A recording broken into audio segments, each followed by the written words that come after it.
کربلا کے میدان میں نواسۂ رسول حضرت امام حسین رضی اللہ تعالیٰ عنہ کی شہادت کے بعد کیا ہوا؟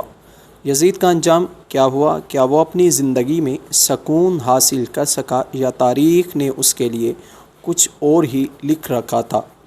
پیارے ناظرین، اسلامی تاریخ کے سب سے دردناک واقعات میں سے ایک واقعہ کربلا ہے، جب 10 محرم الحرام 61 ہجری کو حضرت امام حسین رضی اللہ تعالیٰ عنہ اور ان کے جانثار ساتھیوں نے جام شہادت نوش کیا تو اس خبر نے پورے عالم اسلام کو ملا کر رکھ دیا۔ مدینہ، مکہ، کوفہ اور دیگر علاقوں میں غم و اندوہ کی لہر دوڑ گئی۔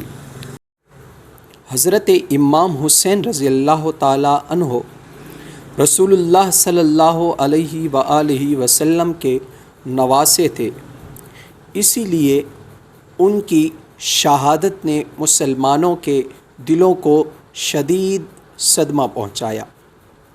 پیارے ناظرین، کربلا کا واقعہ کے بعد سب سے زیادہ سوال جس شخصیت کے بارے میں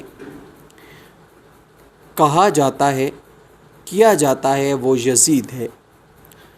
تاریخ بتاتی ہے کہ یزید تقریباً 3 سال سے کچھ زیادہ عرصہ حکمران رہا۔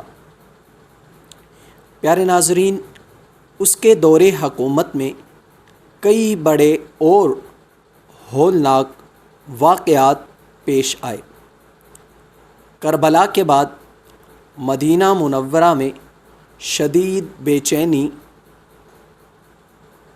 پیدا ہوئی اور بعد میں واقعہ حرہ پیش آیا، جسے اسلامی تاریخ کے المناک واقعات میں شمار کیا جاتا ہے۔